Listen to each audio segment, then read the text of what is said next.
பொழுது இந்த மனிதனுக்கு முதலாக அவங்க அப்பா ஓங்கி ஒரு அடி முதல் முறை வாங்கிய அடி, ஒரே முறை வாங்கிய அடி இவருடைய தந்தை இவருக்கு அடி. எதுக்காக டிசி வாங்குறேன்? அப்படி இருக்கக்கூடிய ஒரு மனிதன் இன்னைக்கு இவ்வளவு பெரிய ஒரு அரங்கத்துல ஒரு 350-400 பில்லியன் டாலர் ரெவென்யூ இருக்கக்கூடிய ஒரு பெரிய நிறுவனம், இந்தியாவுடைய அடையாளமாக இருக்கக்கூடிய டாடா குழுமத்தினுடைய தலைவர் அவருடைய கையில் அந்த புத்தகத்தை கொடுப்பதற்கு வந்திருக்கிறாங்க. பெரிய மனிதர்கள் எல்லோரும் இந்த அரங்கத்தில் அமர்ந்திருக்கிறீங்க. முக்கியமான நம்முடைய அரசியல் சார்ந்த தலைவர்கள் இருக்கிறாங்க, மருத்துவர்கள் இருக்கிறாங்க, வாழ்க்கையில பல சாதனைகள் படிச்சவங்க எல்லாம் இருக்கிறீங்க, முன்னாள் IAS IPS அதிகாரி இருக்கிறீங்க, விவசாய பெருமக்கள் இருக்கிறீங்க. இவ்வளவு பெரிய அரங்கத்திற்கும் 1957 கணக்கு பார்த்தீங்கன்னா அது ஒரு உலகம், இது ஒரு உலகம், சம்பந்தமே இல்லாத ஒரு உலகம். தினக்கூலிக்காக அப்பா அம்மா வாழ்ந்த உலகத்துல ஒரு சாதாரண ஒரு பையனாக இருந்து படிக்க வேண்டும் என்கின்ற தூண்டுதல்ல டிரான்ஸ்பர் சர்டிபிகேட் வாங்குறாரு. ஆனா அவங்க அப்பா அங்கேயே சொல்றாங்க 3 ஆண்டுகள் அந்த எஸ்டேட்ல ஒரு கூலி தொழிலாளியாக வேலை பார்க்கிறார். கூலி தொழிலாளியாக தினமும் ஒரு கூலி வேலைக்கு போறாங்க. அதே எஸ்டேட்ல பழனி வேலை சின்ன குழந்தையா கூலி தொழிலாக தினமும் கூலி வேலைக்கு போறாரு. அவங்க அப்பாவை தினமும் கன்வின்ஸ் பண்றாரு, நீ கொஞ்சம் விட்டுருங்க, நான் ஊருக்கு போயிடுறேன், போய் படிக்கிறேன். 3 ஆண்டுகள் முடிந்த பிறகு ஒரு கல்லுக்கடையில வேலை பார்க்கிறார். அங்க இருக்கக்கூடிய டோடி ஷாப் கல்லுக்கடையில ஒரு டெய்லி அக்கௌண்டன்டா வேலை பார்க்கிறார். எப்படியாவது இங்க வந்துடணும், எப்படியாவது நம்ம ஊருக்கு வந்துவிட வேண்டும், படிக்க வேண்டும் என்கின்ற ஒரே ஒரு வேள்வி. வானமே இல்லை என்கின்ற தலைப்புக்கு ஒரு மனிதனை அடையாளம் காட்டினால் அது ஜெம் டாக்டர் பழனிவேல் அவர்களால் மட்டும்தான் இருக்கும். பெரிய சாதிக்கும் புத்தகத்தில் அறிஞர் came from nothing and nobody. இது எவ்வளவு பெரிய ஒரு ஸ்பிரிச்சுவல் ஒரு ஞானம் இருந்தால் மட்டும்தான் ஒரு மனிதன் நான் பூஜ்ஜியத்திலிருந்து வந்தேன், நான் பூஜ்ஜியம் மட்டும்தான், கிடைப்பதெல்லாம் எனக்கு கிடைக்கக்கூடிய போனஸாக மட்டும்தான் என் வாழ்க்கையை பார்க்கணும், அவையோடைய பர்சனாலிட்டியை பார்க்கலாம். இந்த மனிதன் பார்த்தீங்கன்னா அவருடைய தாய்க்கு கொடுக்க வேண்டிய கூலியை வாங்க போறார். அந்த எஸ்டேட்டுடைய மேனேஜர் துறை மாசத்துல முதல் நாள் அந்த கூலியை கொடுக்கணும். ஆனா ஒரு சின்ன பையனாக ஒரு 7-8 வயசுல அந்த கூலியை வாங்க போகும்போதே அவருடைய 2 கையும் பாக்கெட்ல விட்டு போய் கூலி கொடுக்கிறார். அந்த லைன்ல கூலி கொடுத்தா வாங்கிட்டு வரும். அந்த எஸ்டேட் மேனேஜர் சொல்றாரு, பாக்கெட்ல இருந்து கையெடுத்தீங்கன்னா கூலி கொடுக்கலாம். ரிபல் பாருங்க, கையை எடுக்க மாட்டேன் என்று நினைக்கிறார். சின்ன பையன் எஸ்டேட்ல மேனேஜர் முன்னாடி அந்த மேனேஜர் சொல்றாரு, இவ்வளவு திமிர் இருந்தா உங்க அம்மாவுக்கு நான் கூலி கொடுக்க மாட்டேன், திரும்ப போகணும். அதன் பிறகு இவருடைய தாய் போய் அந்த திமிர் கூலி வாங்கிட்டு போறாங்க. அப்படிப்பட்ட அப்பவே ஒரு அதிகாரத்துவர் யாராவது ஒருவர் இன்னொருவரை கசங்கி பிழிந்து விடலாம் என்றால் அதை எதிர்த்து கேள்வி கேட்கக்கூடிய ஒரு போர் குணம், அதெல்லாம் சின்ன வயசுல காட்டுறாங்க. அதன் பிறகு அவங்க அப்பா மனசு மாறி 3 வருஷம் கூலி தொழிலா இருந்து கிட்டத்தட்ட 6 மாசம் 7 மாசம் ஒரு கல்லுக்கடையில் அக்கௌண்டண்டா இருந்து அதன் பிறகு இவரையும் இவருடைய தாயும் அனுப்பி வைக்கிறாங்க, தங்கச்சியோட. அதன் பிறகு வரும்பொழுது வரக்காடு கிட்டத்தட்ட 10 வருஷம் கழிச்சு பாக்குறாங்க. வரக்காடு நம்ம பெரிய முகு பகுதியில் அந்த ஏரியால விவசாய பாசனம் இல்லை, தண்ணி பாசனம் இல்லை, எதுவும் இல்லை. அந்த வரக்காட்டுல வந்து 1 வருஷம் எங்கேயுமே அட்மிஷன் கிடைக்கும். எங்க போனாலும் என்ன சொல்றாங்க, மலேசியாவில் படிச்சிருக்கீங்க, அதுவும் மலேசியாவில் படிச்சது 5ஆம் கிளாஸ். இவர் தமிழ்நாட்டுக்கு வரும்பொழுது இவருடைய வயசு எடுத்து நீங்க பாத்தீங்கன்னா இவர் தமிழகத்திற்கு வரும்பொழுது கிட்டத்தட்ட 17 வயசு படித்திருப்பது 5ஆம் class.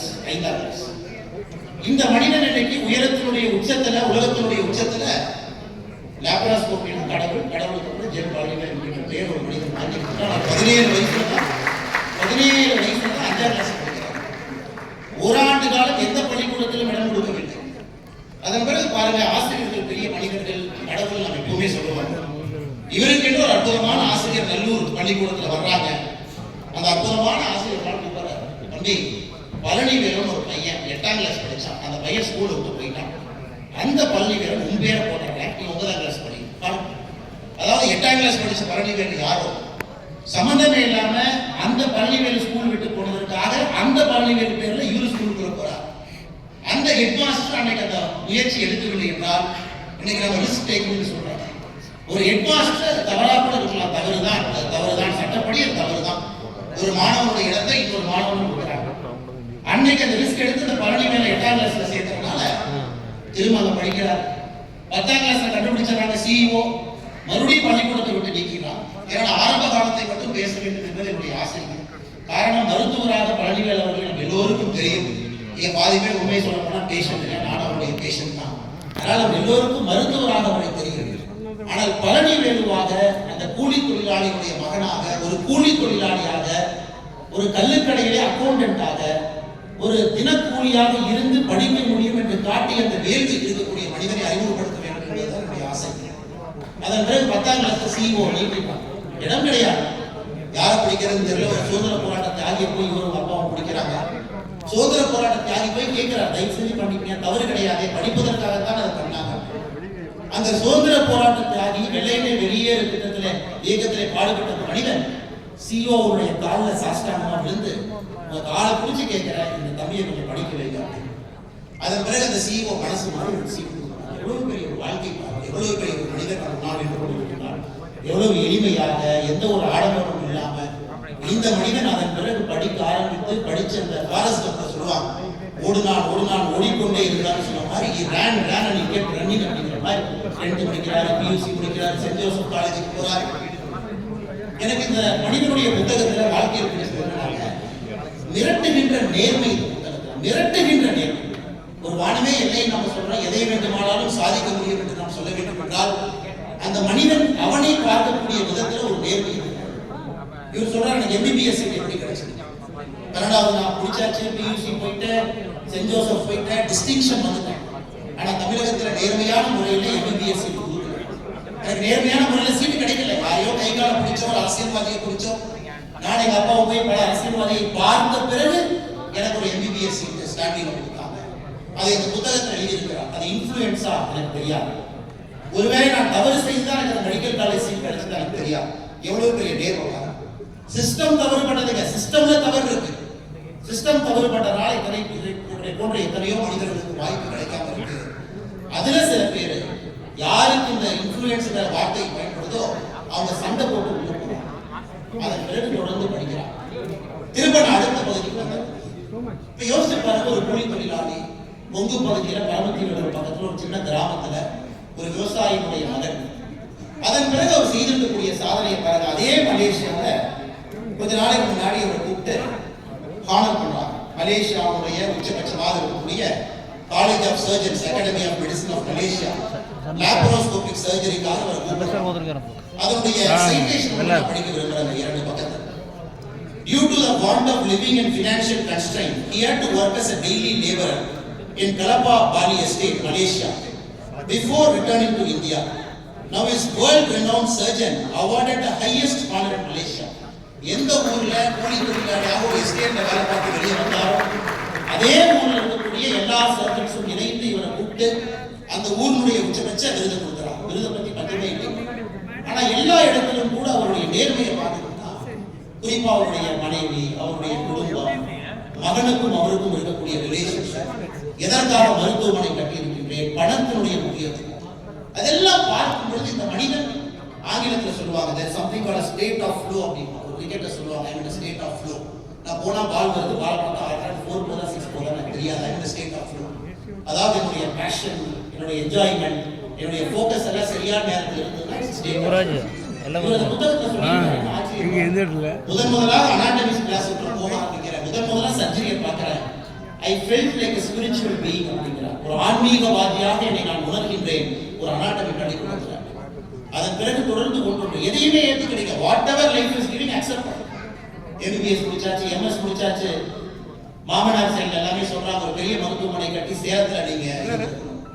So Salem's loss is Coimbator's gain, but it is Tamil Nadu's overall gain and India's gain. ஆனா இவர் அந்த ப்ரொபோசலை ஏத்துக்காம மறுபடியும் சென்னை படிக்க போறாங்க, எம்சிஹெச் படிக்க போறாங்க. மனைவியும் பெரிய மனதோடு அனுமதி கொடுக்குறாங்க. ஸோ ஒன்றொன்றும் போராடுறாங்க. காரணம் அந்த தேடல் இருந்துகிட்டே இருக்கு. He is always searching for something. He is always seeking something. Because every time his belief is nothing. ஒரு முறையும் கூட லைஃப்ல எல்லா இடத்துலையும் பார்த்தீங்கன்னா I am nothing. எம்பிபிஎஸ் ஆனதுக்கப்புறம் நான் ஒன்றும் இல்லை, அடுத்து போகும், நான் ஒன்றும் இல்லை, அடுத்து போகும். Every time he starts with nothing. அதன் பிறகு தலை சிறந்த மருத்துவராக வர்றாங்க. ஒரு லாப்ரோஸ்கோபினால முடியுமா? பெரிய டாக்டர்ஸ் எல்லாம் முடியாதுங்கிறாங்க. ஓபன் சர்ஜரி ஓகேங்கிறாங்க. லாப்ரோஸ்கோபி சும்மா ஒரு ஃபேஷன் மாதிரி வந்துட்டு போயிடும். 2 வருஷத்துக்கு அப்புறம் யாரும் அதை பயன்படுத்த மாட்டேன்னு சொல்றாங்க. அதுல எடுத்து அதிலே ஒரு நிபுணத்துவம் பெற்று உலகத்தினுடைய தலை சிறந்த ஒரு மினிமல் இன்வேசிவ் சர்ஜரி லாப்ரோஸ்கோபியில புகழ் பெற்று அது Korea, Japan, China, Singapore, Malaysia, France, பெரு, ஸ்பெயின், அமெரிக்கா நாடுகள் நடந்துட்டு இந்த நாடுகளுடைய உச்சபட்ச விருதை வாங்கிக்கக்கூடிய அற்புதமான ஆரம்பித்த இடத்தை பாருங்க. ஆரம்பித்த இடம் ஒரு எஸ்டேட்ல ஒரு கூலி தொழிலாளியாக 17 வயசுல 5ஆம் கிளாஸ் 8வது படிக்கும் போது பழனிவேல் என்கின்ற மாணவன் இல்லை. அந்த மாணவனுக்கு பதிலாக பள்ளிகள் என்கின்ற இந்த மாணவன் உள்ள போறார். அது ஒரு இடத்திலும் கூட I am nothing, I am zero, I am நோபடின்னு திரும்ப திரும்ப இவரே பரிசை வச்சுக்கிறார். உலகத்தினுடைய தலை சிறந்த சர்ஜன் சொன்னதுக்கு அப்புறம் வேர்ல்ட் ரெக்கார்ட் பண்ணலாம், ஒரே நாள்ல 42 லாப்ரோஸ்கோபி சர்ஜரி பண்ணலாமா பண்றாரு. ஒலிம்பிக் மாதிரி ஒரு பெரிய ஒரு மெடல் ப்ராசஸ் நடக்குது, யார் பெஸ்ட் சர்ஜரி பண்றாங்க ஒலிம்பிக், அதுல போய் ஒலிம்பிக் சில்வர் வாங்குறாங்க. இந்த ஒலிம்பிக் போட்டி இல்லாம மருத்துவர்கள் நடக்கக்கூடிய ஒரு ஒலிம்பிக் போட்டி யூரோப். அதெல்லாம் தாண்டி ஒரு தந்தையாக, ஒரு கணவராக, அவருக்கும் அவருடைய தந்தைக்கும் இருக்கக்கூடிய அந்த பாசம், அப்பாவை நல்லா பார்த்துக்கிறேன்னா, நான் பெரியார் ஆனது கூட எங்க அப்பாவுக்கு நேரம் கொடுக்குறேன்னா, எங்க அம்மாவை என்னால பார்த்துக்க முடியுதா, என்னுடைய மனைவி கிட்ட நான் நேர்மையா இருக்கிறேன்னா, எந்த அளவுக்கு நேர்மையா இருக்காருன்னா, என்னுடைய திருமணம் நடந்ததே எனக்கு வரதட்சணை கொடுக்குறாங்கன்னு சொன்னாங்க, அதனாலதான் என் திருமணமே நடந்ததுன்னு ஒரு நேர்மையை சொல்றாங்க. ஒரு நேர்மையை வெளிப்படுத்துறாங்க. கடன் இருந்துச்சு, நான் பார்த்த முதல் பெண், எங்க 2 பேருக்கு பிடிச்சிருந்தது, எனக்கு வரதட்சணை கொடுத்தாங்க, நாங்கள் திருமணம் செய்து கொண்டோம். அந்த மனிதன் பின்னாடி பேச ஆரம்பிக்கிறார். எனக்கு வாழ்க்கையில ஒரு தேவதை ஒருத்தர் இருந்தா என்னுடைய மனைவி மட்டும்தான், ஷீ இஸ் மை ஏஞ்சல் அப்படிங்கிறார். எனக்கு வரவு செலவு தெரியாது, பணம் தெரியாது, என்னை சுற்றி என்ன நடக்குதுன்னு தெரியாது. எனக்கு 5 மணிக்கு எந்திரிக்க தெரியும், 6:30 மணிக்கு ஃபர்ஸ்ட் சர்ஜரிக்கு போக தெரியும், அதன் பிறகு நைட்டு 10:30 மணி வரைக்கும் சர்ஜரி பண்ண தெரியும், இருக்கிறது இன்னும் பெட்டரா பண்ண தெரியும், இன்னும் சீப்பா பண்ண தெரியும், இன்னும் குவாலிட்டியா பண்ண தெரியும். இதை தவிர என்னுடைய உலகத்தில் எனக்கு எதுவும் கிடையாது என்பதை இந்த புத்தகத்தில் மிக அற்புதமாக அவருடைய வாழ்க்கை பாடம் இருக்கிறது. இதை படிப்பதற்கே ஒரு பாக்கியம் வேண்டும் என்பது என்னுடைய ஒரு ஆழமான கருத்து. இது போன்ற உங்களுடைய வாழ்க்கை நடந்திருந்தால் எவ்வளவு பெரிய மனிதராக இருந்திருக்க வேண்டும். இன்னும் இவருடைய கெரியர் முடியும். எனக்கு எவ்வளவு பெரிய மனிதர்கள் இங்கே வந்திருந்தாலும் கூட என்னை பொறுத்தவரை டாக்டர் எம் பழனிவேல் அவருடைய வாழ்க்கையினுடைய பாதையை தாண்டி இருப்பதாகத்தான் நான் பார்க்கிறேன். இன்னும் அவருடைய சாதனைகள் பல இருக்கு, இன்னும் பெரிய விஷயங்கள், பெரிய சாதனைகள் செய்ய இருக்கிறாங்க. அவருடைய மனசு அதே மாதிரி இருக்கு. உண்மையை சொல்ல வேண்டும் என்றால், அந்த மலேசியால ஒரு எஸ்டேட் தொழிலாளியாக எப்படி இருந்தாரோ, இன்னைக்கும் அவருடைய மனது உலகத்தினுடைய தலை சிறந்த மருத்துவராக அந்த மனசு இன்னைக்கு அதே மனசு தான். அந்த மனசுல எந்த மாற்றம் இல்லை. அதனால் வானமே இல்லை என்பது உங்களுடைய வாழ்க்கையிலே சால பொருந்தது. வேகமா போறீங்க. அது எனக்கு கிடைத்திருக்கக்கூடிய பாடங்கள், எங்களுக்கு கிடைத்திருக்கக்கூடிய பாடங்கள் உங்களுடைய வாழ்க்கையை பார்க்கும் பொழுது, வாழ்க்கை எப்பொழுதும் கூட எளிமையாக நடத்த பழகிக்கொள்ளும் பொழுது பெரிய பெரிய விஷயங்களை சாதிக்க முடியும் என்கின்ற நம்பிக்கை உங்களுடைய வாழ்க்கை சொல்லி. இரண்டாவது, பணம் வேண்டும். ஆனால் பணம் மட்டும் உங்களுடைய வாழ்க்கையை தீர்மானிக்காது. எப்பொழுதும் சேவையை தாண்டி நிறைய மக்களை சென்றடைய வேண்டும். பணக்காரர்களை தாண்டி ஏழை மக்களை நோக்கி போக வேண்டும், கிராமத்தை நோக்கி போக வேண்டும், நிறைய மக்கள் கொண்டு போகும் அந்த மனப்போக்கு. அதை தாண்டி மூன்றாவது, இவருக்குள்ள ஒரு பொறாமை. ஏதோ தெரியல, வெள்ளக்காரர்களை எப்பவுமே பிடிக்க மாட்டாங்க. யாராவது ஒரு ஃபாரின் சர்ஜன்ஸோ, பிரிட்டிஷ் சர்ஜன்ஸோ, அமெரிக்கன் சர்ஜன்ஸோ, anybody claims is the world's authority, அதை ஒரு மாசத்துல டிஸ்ப்ரூவ் பண்ணி காட்டுறாங்க. ஒருத்தனால இந்த மாடல் ஆஃப் சர்ஜரி செய்ய முடியல, எனக்கு டெக்னிக்கல் விஷயம் தெரியல சார், இந்த மாடல் ஆஃப் சர்ஜரி செய்ய முடியல, அதை செஞ்சு காட்டுறாங்க. இது செய்யவே முடியாது, இவ்வளவு சீப்பா பண்ணவே முடியாது, பண்ணி காட்டுறாங்க. ஒரு சர்ஜரி என்பது உலகத்துல எல்லோரும் பார்க்கும் அளவுக்கு கோயம்புத்தூர்ல ஒரு டெலிமெடிசின் ஃபெசிலிட்டி கொண்டு வர முடியுமா? கொண்டு வந்து காட்டியிருக்காங்க. பாம்பேல ஒரு பெரிய பணக்காரர் கேட்கிறாரு, எவ்வளவு வேணாலும் பணம் கொடுக்குறேன், பாம்பேல எங்க அம்மா சர்ஜரி பண்ணுங்க. இவர் சொல்றாரு, எவ்வளவு பணம் கொடுத்தாலும் சர்ஜரி கோயம்புத்தூர் ஜெம்மில் மட்டும்தான் நடக்க வேண்டும், தவிர வெளியே வந்து நான் சர்ஜரி பண்ண மாட்டேன். நான் வெளியே வந்து சர்ஜரி பண்றேன்னா அந்த டீச்சிங்காக மட்டும்தான் இருக்கணும் அப்படிங்கிறத கொஞ்சம் மேம்போக்கா நம்ம பெருவா சொல்லியிருக்கோம். அப்படி என்றால் தொழில் முக்கியம், தொழிலுடைய தர்மம் முக்கியம், இருக்கக்கூடிய இடம் முக்கியம். இன்னைக்கு அது மட்டும் இல்லை, ஒரு பெரிய தலைவருடைய கடமை தனக்கு பின்பு ஒரு இயக்கத்தை வழிநடத்தி செல்வதற்கு அடுத்த தலைவர்களை உருவாக்குவது ஒரு தலைவருடைய மிகப்பெரிய ஒரு தன்மை. அது ஜெம் கோயம்புத்தூராக இருக்கட்டும், அவருடைய ஆற்றல் மிகுந்த புதல்வன் டாக்டர் பிரவீன் ராஜ். ஏன்னா அப்பாவுக்கு பிறந்த பிள்ளை பாருங்க, இன்னைக்கு அவருன்னு தனியாக பெரியாட்ரிக் சர்ஜரியில் ஒரு பெரிய ஒரு வேர்ல்டு எக்ஸ்பர்ட்டா இருக்கிறாங்க. எல்லா இடத்துலையுமே கோட் பண்ணக்கூடிய அளவில் ஜெம்ல பல டாக்டர்ஸ் இருக்கிறாங்க. அதே போல ஜெம் சென்னையில் அவருடைய மருமகன் டாக்டர் செந்தில்நாதன் அடுத்த கட்டத்துக்கு நிறுவனத்தை எடுத்துட்டு போறாங்க. ஸோ தனக்கு பின்பு ஒரு பெரிய படையை உருவாக்கி இருக்கிறாங்க. இது ரொம்ப முக்கியம், ரொம்ப முக்கியம். இந்த வானமே இல்லைன்னு சொல்லிட்டு ஒரு மனுஷன் சாட்சி போயிருக்காங்க. அதன் பிறகு வரக்கூடிய மனிதனும் கூட அந்த வானத்தை தொடர்ந்து தொட வேண்டும் என்பது நீங்கள் சொல்லியிருக்கக்கூடிய இன்னொரு முக்கியமான கருத்து. உங்களுக்கு பின்பு உங்களுடைய மருத்துவர்களை தயார் செய்திருக்கிறீர்கள். உலக அளவில் முக்கியமான மருத்துவர்களாக வருவதற்கு ஜெம் கோயம்புத்தூராக இருக்கட்டும், நம்முடைய ஜெம் சென்னையாக இருக்கட்டும், எல்லாருக்கும் நீங்க உருவாக்கி இருக்கிறீங்க. எனக்கு ரொம்ப பிடித்தது, இதை உங்களுக்கு சொல்லி முடிக்க வேண்டும் என்பது ஒரு ஆசை. ஒரு புலி ஒரு மனிதனை துரத்தும் பொழுது மட்டும்தான் அந்த மனிதனுடைய வேகம் அந்த மனிதனுக்கு தெரியும் என்று சொன்னார். புலி நம்மை துரத்தினா தானே நம்முடைய வேகம் தெரியும். ஒரு ஆடுகுடி துரத்தினா தெரியாது, ஒரு நாய் துரத்தினா தெரியாது, ஒரு புலி துரத்தும். ஆனா இங்க இருக்கக்கூடிய தலைவர்கள் எல்லோருமே பெரிய தலைவர்களாக இருப்பதற்கான காரணம் உங்களை புலி எங்கே துரத்தி புலி துரத்தினால உங்களுடைய வேகம் உங்களுக்கு தெரியும். இந்த புத்தகத்தில் மிக அழகாக சொல்லியிருக்கின்றார்கள், என்னை இதுவரை துரத்திய எல்லா புலிகளுக்கும் நான் நன்றி தெரிவித்துக் கொள்கிறேன். ஏன்னா இங்கு கொண்டாந்த பல புலிகள் உட்கார முடியாது என்று சொன்னார்கள், செய்ய முடியாது என்று சொன்னார்கள். அதையெல்லாம் செய்து காட்டினேன் என்றால் பல புலிகளுக்கு நான் நன்றி சொல்ல வேண்டும். அவங்க கிரிட்டிக்கா இருக்கலாம், அவங்க நம்ம பிடிக்காதவங்களா இருக்கலாம், காம்படேட்டர்ஸா இருக்கலாம், போட்டி பொறாமையா இருக்கலாம், யாராவது வேண்டுமானாலும் இருக்கலாம். அதை ஒரு பாசிட்டிவ் ஸ்பிரிட்டோடு எடுத்து அதனால் நான் வளர்ந்திருக்கிறேன் என்ற அற்புதமான ஒரு செய்தியை கூட நமக்கு சொல்லியிருக்கிறாங்க. உண்மையை சொல்ல வேண்டும் என்றால் மிக அற்புதமான ஒரு வாழ்க்கை இது. ஆனால் என்னை பொறுத்தவரை இன்னும் என் கல்விகளை அதை படிக்கும் பொழுது இன்னும் அவருக்கு நிறைய விஷயங்கள் சாதிப்பதற்காக தயாராக இருக்கின்றார். இந்த அரங்கம் 4 மணிக்கு அப்படியே பார்த்தீங்கன்னா ஹவுஸ்ஃபுல்லாக இருக்கு.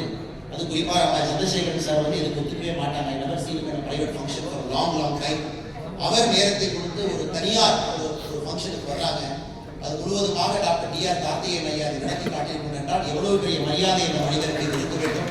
அதை தாண்டி இந்த புத்தகத்தை வெளியிடுவதற்கு நாமக்கல் மாவட்டத்தில் மோகனூர்ல ஒரு குடும்பத்தில் சாதாரண குடும்பத்தில் பிறந்து கவர்மெண்ட் ஸ்கூல்ல படிச்சு இன்னைக்கு உலகத்தினுடைய மிகப்பெரிய நிறுவனத்தினுடைய தலைவராக இருக்கக்கூடிய ஒரு மனிதன் வந்தால் மட்டும்தான் சரியாக இருக்கும்.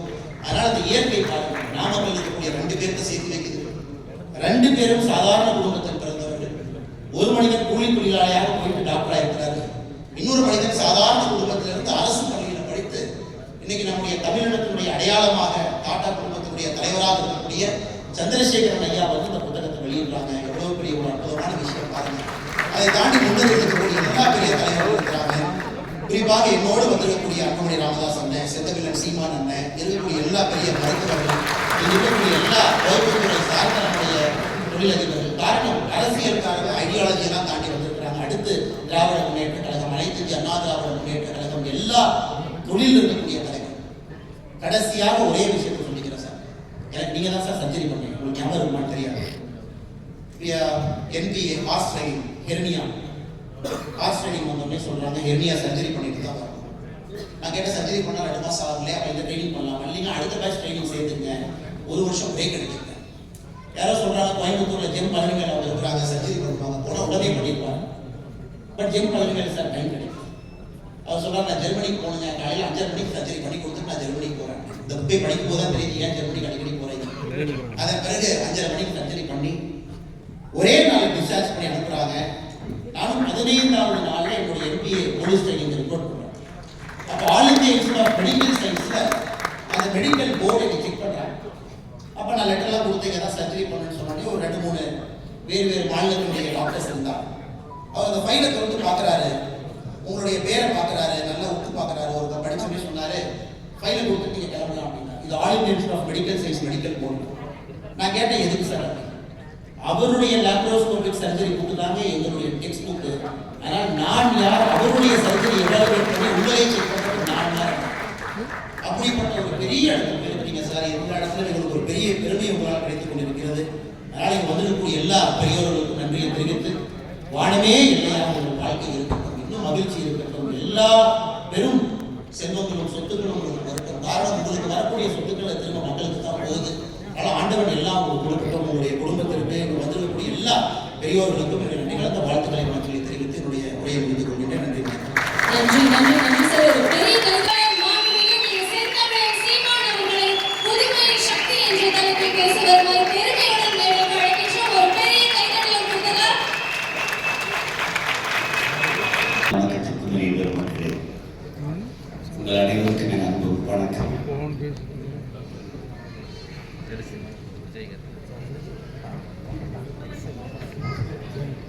ஏதுமின்றி சாதித்த ஒரு சாதனையாளனுடைய தன் வரலாற்று நூல்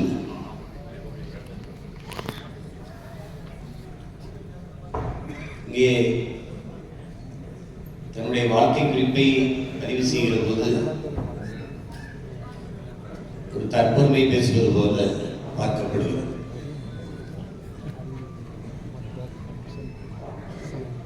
நாம் வரலாற்றில் நிராகரிக்கப்பட்ட புறக்கணிக்கப்பட்ட இனத்தின் மக்கள். நமக்கு வரலாறு கிடையாது, இலக்கிய சான்றுகள் தான். பாண்டிய நெடுஞ்செழியன் மதுரை ஆண்டான் என்று சிலப்பதிகாரம் சொல்லித்தான் நமக்கு தெரிய ஒழிய வரலாற்று சான்று எதுவும் இல்லை. இங்கே பழம்பெருமை பேசுவது என்பது அது படிப்பினை. பழம்பெருமை பேசுவது பேச்சு கொள்ள அல்ல, நம்மை நாமே ஒரு முறை பேச்சு கொள்ள. வரலாறு தான் வழிநடுகளும் ஒவ்வொரு தேசியத்தையும் வழிநடத்துவது. அதனால்தான் வரலாற்றை மறந்து நினைக்கணும். சுடுகாட்டில் இறந்து கிடக்கிற பிணம் என்று ரோசிமன் சொல்லுவது. வரலாற்றை படிக்காத எந்த இனமும் வரலாற்றை படைக்க முடியாது என்று நிலைமை. இது ஒரு தனி மனிதனின் வரலாறு என்று தள்ளி வைக்கிறோம். தமிழ் தேசிய இனத்தின் ஒரு பேரினத்தினுடைய வரலாறு, அதனுடைய அடையாளம் என்றுதான் இதை பார்க்க வேண்டும்.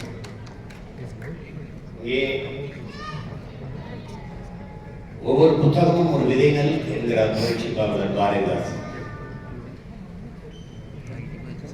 ஒரு நெல்மணியைத்தான் நாம் நிலத்தில் விதைக்கிறோம், ஒரு நாற்று தான் வருகிறது. ஆனால் அந்த நாற்றை எடுத்து நிலத்தில் நடும்போது அது 100 குறையாத நாற்றாக பரவி விரிகிறது. ஒரு நெல்மணி பல 100 நெல்மணிகளாக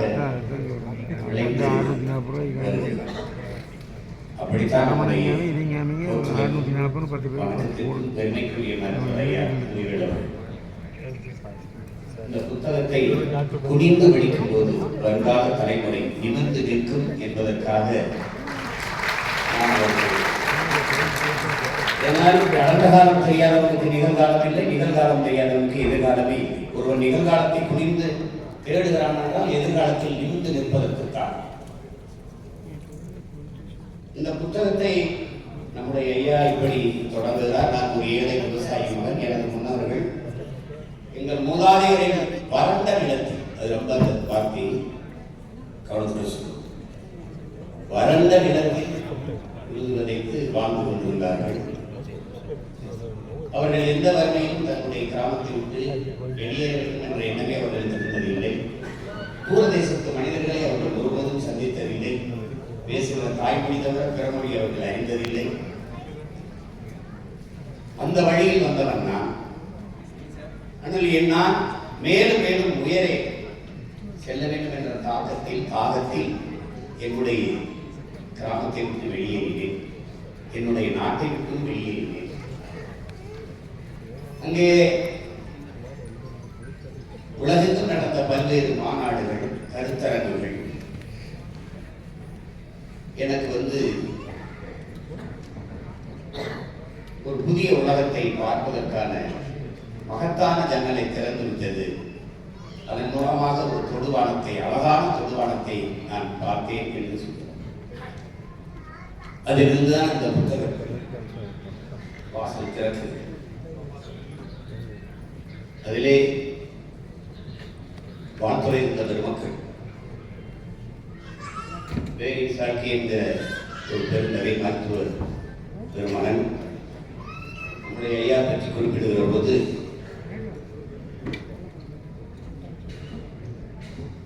இந்த நுண்துளை அறுவை சிகிச்சை நான்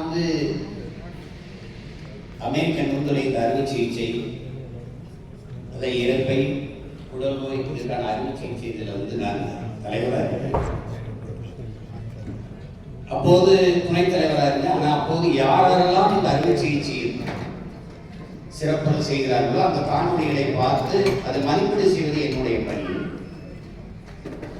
அப்படி பார்க்கிற போது ஒரு காணொலி மிக எளிதாக இந்த நுண்துளை அறுவை சிகிச்சையை கையாண்டு செய்திருந்ததை நான் பார்த்தேன். ஆனால் அது கோயம்புத்தூரிலிருந்து வந்திருந்தது. நான் அப்படி ஒரு பேரை அதுவரை கண்டதே இல்லை, கேட்டதும் இல்லை. அது இந்தியாவில் எந்த பகுதியில் இருக்கிறது என்பதை எனக்கு தெரியாது. ஆனால் அந்த மருத்துவரின் பெயர் பழனிவேலு என்று இருந்தது. அதற்கு பிறகுதான் நான் இந்தியாவுக்கு பல முறை கோயம்புத்தூர் வந்தேன். அவர் நேரடியாகவே அந்த அறுவை சிகிச்சை செய்கிறதை பார்க்கிற ஒரு பெரும் வாய்ப்பை பெற்றேன். தேர்ந்த தன் கைகளால் அவர்கள் அறுவை சிகிச்சை செய்வதை பார்ப்பது ஒரு பேரர்த்தம் என்று பதிவு செய்திருக்கிறார்.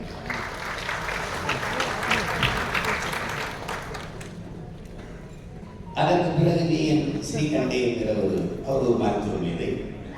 ஒரு ஓட்டப்பந்தய வீரன் முதல்ல நல்ல நடைபயிற்சி செய்யணும், உடலை தகுதிப்படுத்திக்கணும். பிறகு 100 மீட்டர் ஓடுவது ஒரு குடிப்பாய்ச்சல் போல ஓடணும்.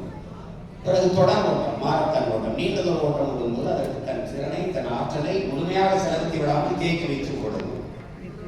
அது ஒரு அறுவை சிகிச்சை நிபுணருக்கு தேவையான அத்தனை, அது அத்தனை மருத்துவர் பள்ளிகள் அவர்களிடத்திலே இருந்தது என்கிறார். 1922 கர்நாடகா நடந்த கருத்தரங்கில் இந்த நுண்துளை அறுவை சிகிச்சை லேப்ரோஸ்கோபி இதை பற்றி அறுவை சிகிச்சை ஒருத்தர் பேசினாரு. இது ரொம்ப ஆபத்தான நவீன முறை, இதை தேவையில்லாம பரப்புரை செய்து கொண்டிருக்கிறார் கடும் கண்டனம் அங்கே இருந்தது. ஆனால் இது நிகழ்ந்து சரியாக 10 ஆண்டுகளில்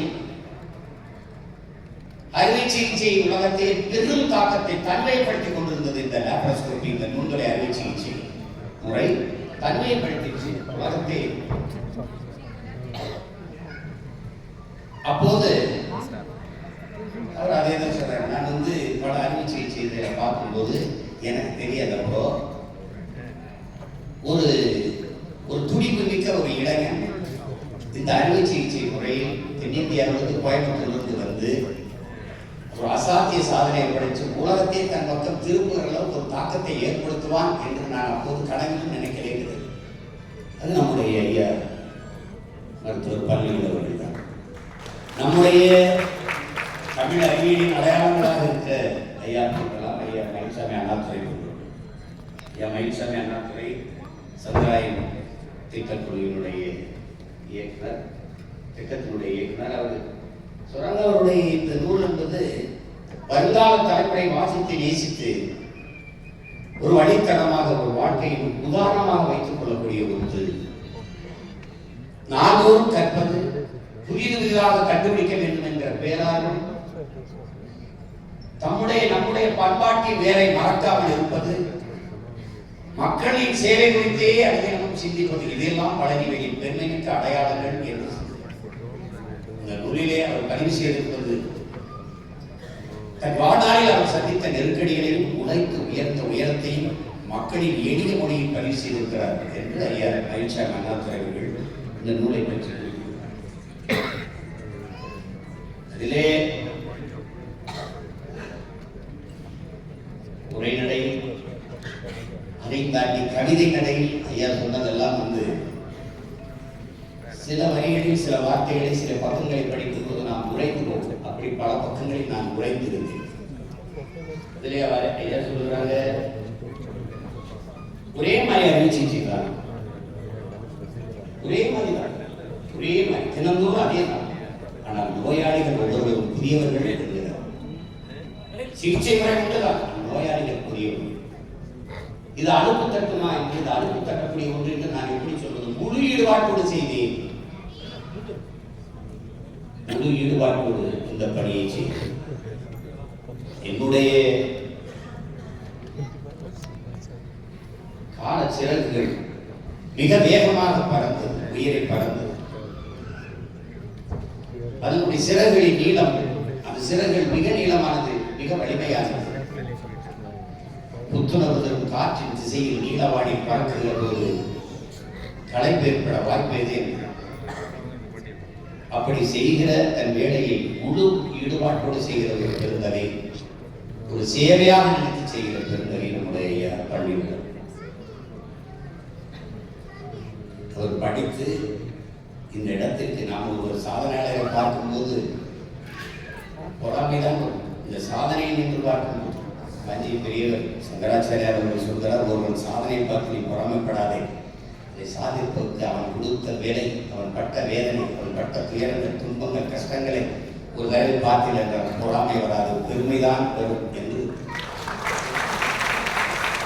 படிப்பதற்கு ஒரு மகன் போராட்டம் நடந்தது, பெரும் போர் செய்தது, அப்படிதான் பெரும் போர். 17 வயதில் 8வது சென்றது. என்னிடத்திலே நேரே சொன்னார், அந்த புத்தகத்தில் பதிவு. 17 வயதில் 8வது சேர்ந்த ஒரு மகன் வறுமை, அதை தாண்டி உலகத்தில் கற்பிப்பதற்கு ஆகச்சிறந்த பல்கலைக்கழகம் எதுவும் எல்லாவற்றையும் கற்றுக் கொடுக்கின்றார்கள். அந்த வறுமைதான் இவ்வளவு பெரிய மேதையை, ஒரு மருத்துவத்துறை, ஒரு பல்கலைக்கழகத்தை நமக்கு உருவாக்கி தந்திருக்கிறது என்றால் அது அந்த வறுமைதான். எவ்வளவு தூரம் உயரே வந்தாலும் தான் பிறந்து வளர்ந்த அந்த குடிசை வீட்டை இன்று வரை பராமரிக்கிற ஒரு மகத்தான மனிதன் நம் மண்ணில் கொண்டிருக்கிறார். ஐயா நீங்க மரம் உயர்ந்திருக்கும், பூக்கள் பூத்திருக்கும், காய்கள் காய்கள் இதைத்தான் நாம் பார்ப்போம். ஆனால் அதற்கு நீர் கொடுத்து உயிர் கொடுத்து தாங்கி நிற்கிற வேறு எவர்களுக்கும் தருவதில்லை. நாம் அதற்கு நன்றி பாராட்டுவதில்லை. ஆனால் மரம் மறப்பதில்லை. பூக்களை அதை வேரில் தூவி நன்றி செலுத்திக் கொண்டே இருக்கும். அப்படித்தான் நம்ம ஐயா தன்னை உருவாக்கி படிக்க முடியல, பள்ளிக்கூடத்து வாய்ப்பில்லை, மலேசியாவில் படித்த கல்வி இங்கே தொடர முடியல, இப்போ என்ன செய்யறது தெரியல.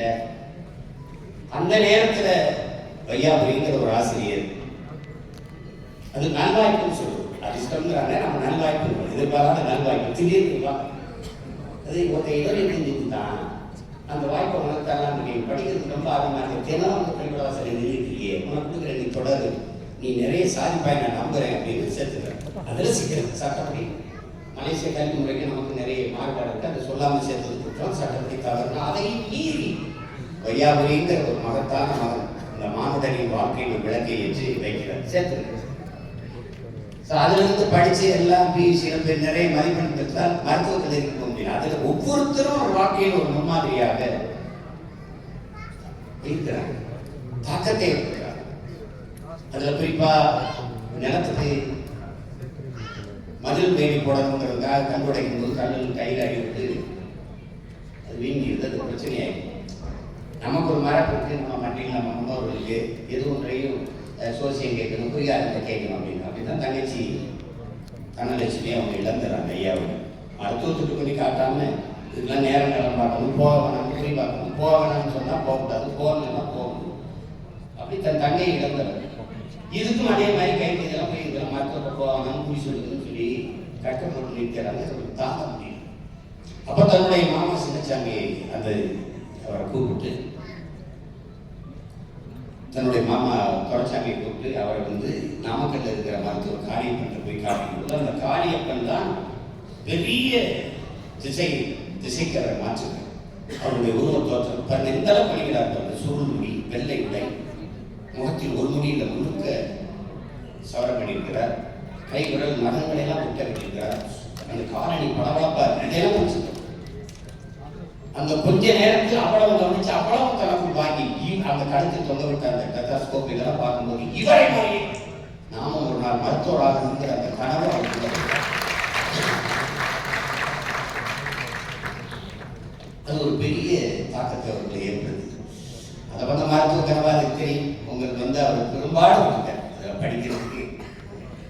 அது என்னன்னா கடைசியா சிவாசி மருத்துவ கல்லூரியில் மதிப்பெண்ணை வச்சு தனக்கு கிடைச்சிருக்கு நினைச்சா சிவாரிசு அதில் தான் சேர்ந்து கொண்டிருக்கிறார். தனக்கு சிவாரிசு பண்ண யாரும் என்ன ஏழு, தனக்கு எந்த பின்புலம் இல்லை, அரசியல் பின்புலம் இல்லை, பொருளாதார வழியும் இல்லை, ஒன்றும். அப்ப என்ன செய்யலாம்னா தன்னுடைய மாமா துரைச்சாமி இந்த மாதிரி போய் அவரை போய் பார்க்கும்போது அவர் ஐயா சிலம்படி சரணம் தமிழ் பேரறிஞர் அவர்களுக்கு தெரியும். அது அவரு போய் மாரப்பக்கம் போய் பாரு, அவர் விடுதலை போராட்ட அவரை போய் பார்த்தா அவர் சொல்றாரு, நான் வயசாகி போச்சு, என்னை யார் மதிப்பா, நான் யாரை போய் பார்க்கறதுன்னு அவர் சொல்றாரு. இருந்தாலும் அவர் சரி வா பாப்பன் என்று கூட்டிட்டு போய் சந்திக்கிறாங்க. அவரு சந்திக்கும் போது அவர் விடுதலை போராட்டங்கிறதுனால அன்றைய சுகாதாரத்துறை அமைச்சராக இருக்கிற நம்ம ஐயா பேராசிரியர் அன்பழகன் அவர்களை போய் சந்திக்கிறாங்க. அவரு இந்த என்சிசி என்எஸ்எஸ் இதெல்லாம் சான்றிதழ் வச்சிருக்காங்க. அப்ப அந்த ஐயா மாரப்பக்கம் தான் சொல்றாரு, இல்லைன்னா இல்ல வேமங்காட்டு ராமசாமி அவர் தான் கூட்டிட்டு போறாரு, அவர் தான் தியாகி. அவர் கூட்டிட்டு போய் என்ன சொல்றாரு, இல்லை நான் சிற்றூர்ல இருந்து படிச்சவன், அதனால படிப்பை தவிர வேற எதையும் கவனம் செலுத்த முடியல, அதனால இந்த மாதிரி கூடுதல் தகுதி சான்றிதழ் அவர்கிட்ட இல்லைன்றார். சரி நான் பார்க்குறேன்ட்டு எப்படியோ ஒரு வழியாக அவருக்கு சென்னை ஸ்டான்லி மருத்துவக் கல்லூரியில் படிக்க வாய்ப்பு கிடைச்சது. ஆனால் அப்பவும் அதில் எந்த மகிழ்ச்சியும் அவருக்கு இல்லை. ஏன்னா நான் படிச்சு பெற்ற மதிப்பெண்ணுக்கு கிடைக்காத இந்த வாய்ப்பு இருக்கு. ஒரு மனிதன் முன்மொழிந்ததற்காக சிவாரிசுக்காக கிடைக்குதாங்கிற சினம் கோவம் ஆற்றம் தான் இருக்குது, வாதம் தான் இருக்குது, மகிழ்ச்சி. படிச்சு மருத்துவராகி அங்க ஒரு இப்ப இருக்கிற இந்த இரைப்பை குடல் நோய் இதற்கான அறுவை சிகிச்சை இன்னைக்கு லாப்ரோஸ்கோபி இந்த நுண்துளை அறுவை சிகிச்சை உலக புகழ்பெற்ற மருத்துவராக நம்ம ஐயா இருக்கிறாங்க. அதுக்கு ஒரு இடம் அங்க ஒருத்தர் வராரு மருத்துவர் கண்ட பாஷைகள் அவர் தான் அதுல மிகச்சிறந்த நிபுணராக இருக்கிறார், மேதையா இருக்கிறார். அவர்கிட்ட இருந்து அழைப்பு கூப்பிட்டு அவர் சந்திப்பு வைக்கும் போது அவர் சொல்றாரு, நீ வந்து பண்ணிவிடு, இப்ப இதுக்கான இது எனக்கு தான் வந்திருக்கு, அதனால நீ உனக்கு ஆர்வம் இதில் நீ சேர்ந்து படிச்சா நல்லா இருக்குன்னா நான் எப்ப சேர்க்கணும் சேர்ந்தேன். ஆனால் படித்த படிப்புக்கு வேலை செய்து கொண்டு இருக்கிற போது இப்போ திடீர்னு மேற்படிப்புனா அதுக்கு உரிய ஊதியம் கிடைக்காது. 325 ரூபா தான். அதை வச்சு குடும்பத்தை நடந்து திருமணம் ஆயிடுச்சு. மாமனார் தனியாக ஒரு சிறு மருத்துவமனை கட்டித்தர கிளினிக், அதுல இருந்து நீ பார்க்கணும் போது அது ஆர்வம் தான். ஆனாலும் சொல்றாரு, நீங்க இப்போ உங்களுக்கு என்ன முடிவு பண்ணிட்டீங்க, நீங்க படிக்கிறது இதாக நான் படிக்க போறேன்னு. சரி, நீங்க சரியான செய்வீங்க போங்க. அந்த மாதிரி மாமனார் கிடைக்கிறது ரொம்ப அபூர்வம். நமக்குலாம் அப்படி கிடைக்குமான்னு தெரியல. அதுக்கப்புறம் இதுல மேதையாகி வர்றார் ஐயா. சாதனை என்று நான் பார்க்கிறது, வாழ முடியாத தாய்நாட்டை விட்டு வெளியேறி மலாய்க்கு, அன்றைய மலாய் இன்றைய மலேசியா, நம் மக்கள் எல்லாம் அங்கே இருக்கிற ரப்பர் தோட்டத்தை உருவாக்கி கடும் உழைப்பு கொட்டி அந்த ரப்பர் தோட்டத்தில் கூலி தொழிலாளியாக போய் நம் மண்ணின் மக்கள் உழைக்கிறார்கள். அந்த கூலி தொழிலாக சின்ன சிறுவனாக அந்த இடத்திலே இறங்கிய ஒரு மகன் அந்த ஆங்கிலேய இடத்திலே வெள்ளையருடைய ஆளுகை கீழே அடிமை கூலியாக வேலை பார்த்த ஒரு மகன். பிறகு அதே நாட்டில் புகழ்பெற்ற வெள்ளாசி விருதை வாங்கிய அதே மண்ணிலே வெள்ளக்காரர்களிலே அவன் நாட்டிலேயே மருத்துவத்துறையில் சாதிச்சு வெள்ளாசிப்புங்கிற விருதை வாங்குகிற அளவுக்கு உயர்ந்திருக்கிறான் என்றால் இதைவிட சாதனை என்ன இருக்க முடியும் என்பதை எல்லாருக்கும் அதை வாங்கும் போது அவருக்கு நினைவு வந்து இந்த விருதுக்கான விதை என்ன இருக்குன்னா வையாபுரிங்கிற ஒரு ஆசிரியர் தான் இருந்தது. அந்த ஆசிரியரை தேடி வந்து அவருடைய அன்பையும் மதிப்பையும் பரிமாறிக்கொள்வதெல்லாம் வந்து அதை படிக்கும்போது நெகிழாமல் நீங்க கடக்க முடியாது. ஒவ்வொரு மனிதனுக்குமான ஒரு முன்னுதாரணம். அதில் அந்த கூலியாக மலேசியார் வேலை செய்யும் போது ஒரு 4ஆம் வகுப்பு படிக்கிற சிறுவன். அப்ப எல்லாரும் வாரம் ஒரு மாதிரி கூலி வாங்க போகணும்.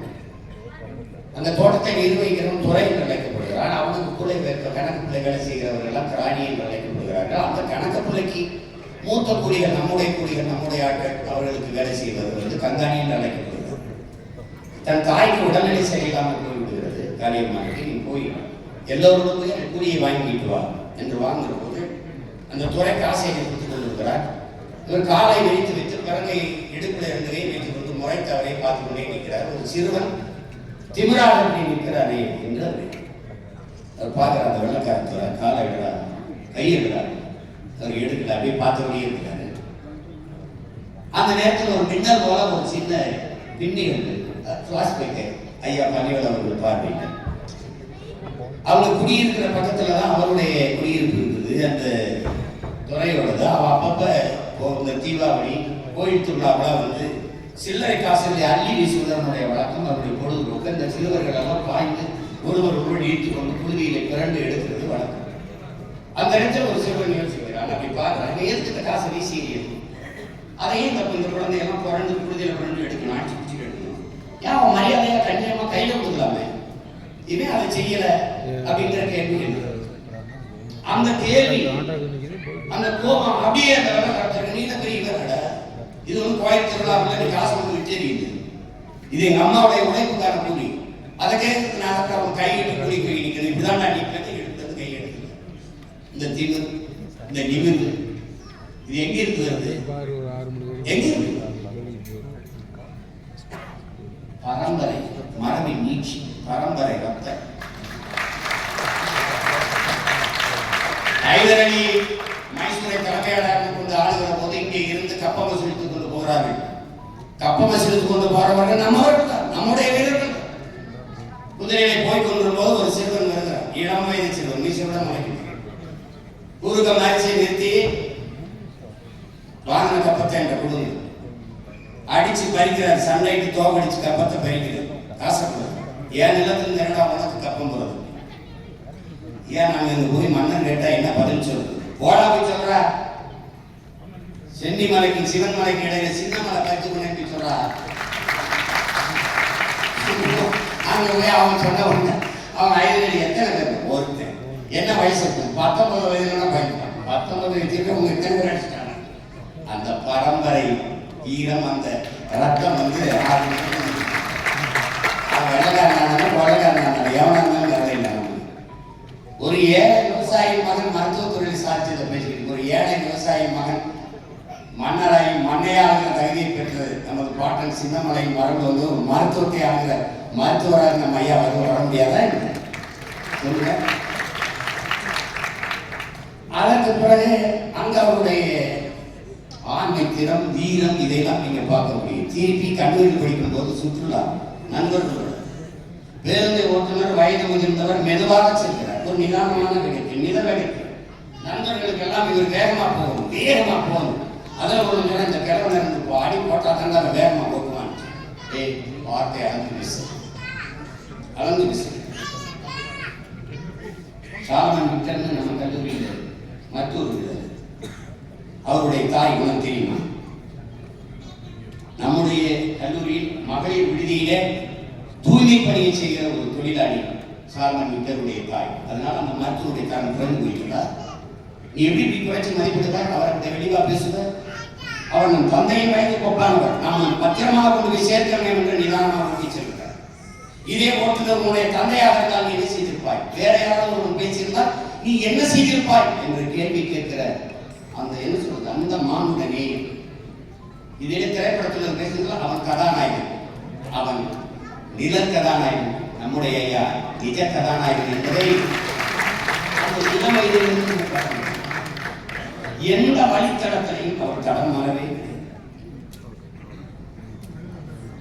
இன்னொரு ரோமன்ல சேஜஸ்ங்கிற அந்த அமைப்பினுடைய தலைவர் அவர் அவர் துணைத் தலைவர். கட்டுரைகளை மருத்துவர்கள் குறிப்பு கட்டுரைகள், அதில் விருதுக்கான கட்டுரைகளை தேர்வு செய்வார். அதிலே அவரை சந்திக்கிற நம்முடைய மருத்துவர்கள் எல்லாம் சொல்றாங்க, நீங்க எப்படியாவது சிறப்பா செஞ்சு இந்த விருதை பெற்று ஒட்டுமொத்த நம்ம நாட்டுக்கு இந்த பெருமையை சேர்க்கிறது அப்படின்ட்டு அதுக்காக தனி கவனம் செலுத்தி இந்த கட்டுரைகளை தாக்கல் செய்தார். அது பல கட்டுரைகள் புரியுது. அதில் ஒன்றை தேர்வு செய்கிறார்கள். அப்ப ஜான் முட்டார் வந்து எடுத்து அறிவிக்கிறார், விருதுக்கான கட்டுரையை நாங்கள் தேர்வு செய்து விட்டோம். அப்ப எல்லாரும் ஆவலை எதிர்பார்த்திருக்கும் போது அரங்கு முழுமைக்கு இதே மாதிரி அமைதியா நேரம் நினைச்சு சொல்கிறார். அந்த கட்டுரை இந்தியாவிலிருந்து வந்திருக்கிற பழனிவேல் அவர்களுடைய கட்டுரையை நாங்கள் விருதுக்காக தேர்வு செய்திருக்கிறோம்.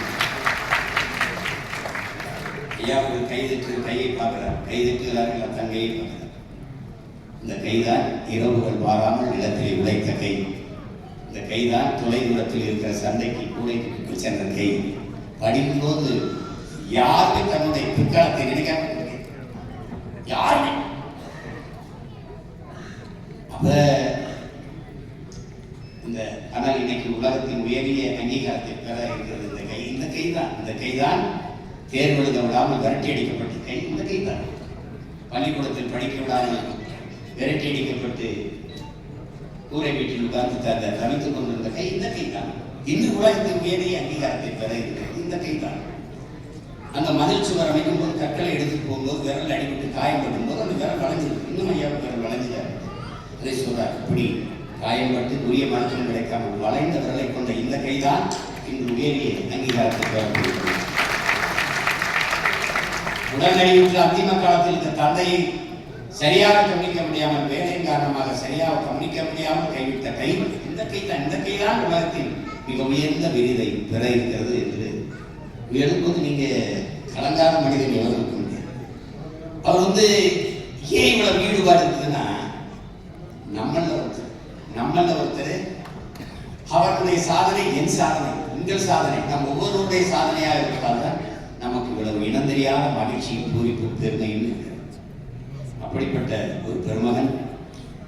இங்கே எனக்கு மட்டும்தான் அந்த அனுபவம் இருக்குன்னு நினைச்சேன். என்னுடைய தம்பி அண்ணாமலைக்கும் அது இருந்திருக்குது. நான் வந்து ஐயா கிட்ட மருத்துவம் பெற்றவர் நானும் வந்து எனக்கு கராத்தே பயிற்சி எடுக்கும்போது மூச்சை உள்ளடக்கி பயிற்சி எடுக்கிறதுல அந்த உடல் இறக்கம் வந்துச்சு. அதான் கராத்தே பயிற்சி எடுத்தா உடல் இறக்கம் வந்துடும் நான் சொல்றேன்னு நீங்க தப்பாட கூடாது. எனக்கு அந்த சதை பகுதி மெலிதாக இருந்ததுனால கிழிஞ்சிச்சு. கூட்டங்களில் பேசும்போது இறங்கிக்கும் ரொம்ப கஷ்டப்படுவேன். அப்படி ஏற்றி நிறும்போது ரொம்ப கஷ்டப்படுவேன். அப்ப எல்லாரும் சொல்லி தம்பிக்கு சொன்ன மாதிரி அண்ணாமலைக்கு சொன்ன மாதிரி எனக்கு கோயம்புத்தூர்ல ஜெம் மருத்துவமனைக்கு போங்கன்னா ஐயா வந்து எனக்கு மருத்துவம் செஞ்சாங்க. அந்த நுண்துளை மூலமாக மருத்துவம் முடிச்சுட்டு அப்போ போகும்போது நான் போகிறேன், திருப்பி வீட்டுக்கு போகிறேன். அப்போ உனக்கெல்லாம் சரியாச்சு, நீ மறுபடியும் போயிட்டு ஒரு மாதத்துக்கு கொஞ்சம் ஓய்வு, மறுபடியும் போய் கடுமையான பயிற்சிகள் மட்டும் செய்யாத, மற்றபடி போய் எல்லா வேலையும் பாருன்னு அனுப்பிட்டாங்க. அப்போ பணம் கட்டிட்டு நான் வீட்டுக்கு செல்லணும். கட்டணத்தை எடுத்துட்டு வர போகிறேன். நீங்கள் கட்ட போகிறாங்க, இல்லை ஐயா உங்களை கூப்பிடுறாங்க போங்க உள்ள போனோன்னா, நீங்கள் மருத்துவம் செய்யறது உங்கள் அம்மாவுக்கு தெரிஞ்சிருச்சு. அதாவது அம்மா ஐயாவோட மனைவி ஜெயா அம்மாவுக்கு தெரிஞ்சிச்சு. அவங்க ஒருத்தன் தான் அவன்கிட்ட காசு வாங்கி ஏசி கொடுத்தாம அனுப்பிவிடாம